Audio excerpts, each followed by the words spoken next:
ফরিদপুরের পঞ্চপল্লীতে নির্মাণ শ্রমিক দুই ভাই হত্যাকাণ্ডে স্থানীয় জনপ্রতিনিধি সহ অনেক এলাকাবাসী সরাসরি জড়িত ছিল। তবে আগুনের ঘটনায় দুই ভাই সহ অন্য শ্রমিকদের জড়িত থাকার প্রমাণ মেলেনি। প্রত্যক্ষদর্শী না পাওয়ায় আগুন কিভাবে লাগলো বিষয়টি খুঁজে বের করা সম্ভব হয়নি। ঘটনার ২৪ দিন পর তদন্ত প্রতিবেদনে উঠে এসেছে এমন তথ্য। রোববার দুপুরে নিজ কার্যালয়ে সংবাদ সম্মেলনে এ তথ্য নিশ্চিত করেন জেলা প্রশাসক কামরুল আহসান তালুকদার। এ ধরনের ঘটনা প্রতিরোধের জন্য কিছু দিক নির্দেশনা দিয়েছে কমিটি। এই হত্যাকাণ্ডের সাথে জনপ্রতিনিধি সহ অনেকের সরাসরি সম্পৃক্ততা ছিল।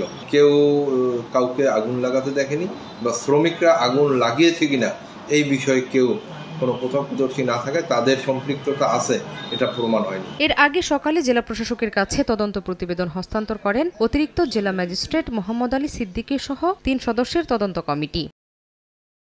গত ১৮ এপ্রিল ফরিদপুরের মধুখালী উপজেলার পঞ্চপল্লীতে মন্দিরে আগুন দেওয়ার ঘটনায় জড়িত সন্দেহে পিটিয়ে হত্যা করা হয় পাশের স্কুলে কাজ করা দুই ভাই নির্মাণ শ্রমিক আশরাফুল ও আরশাদুলকে। আহত হন আরও কয়েকজন। ঘটনার এক সপ্তাহ পর গণমাধ্যমের অনুসন্ধানে একটি ভিডিও প্রকাশ হলে টনক নড়ে পুলিশের।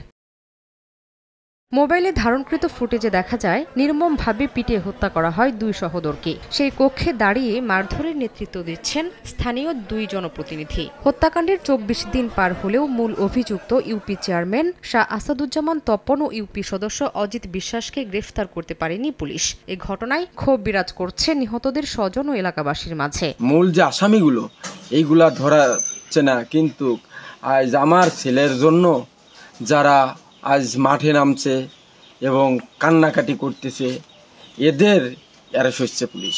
তপন চেয়ারম্যান মেম্বার এবং এর সাথে যারা জড়িত ছিল তাদের কারণে পর্যন্ত কোনো বিচার হয় না। এর দ্রুত ধরে এর ফাঁসি চাই। ২০ জনকে গ্রেপ্তার করে অভিজ্ঞ আদালতে সোপর্দ করেছি।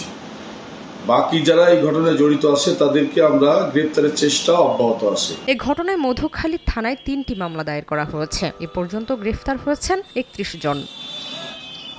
সময় সংবাদ, ফরিদপুর।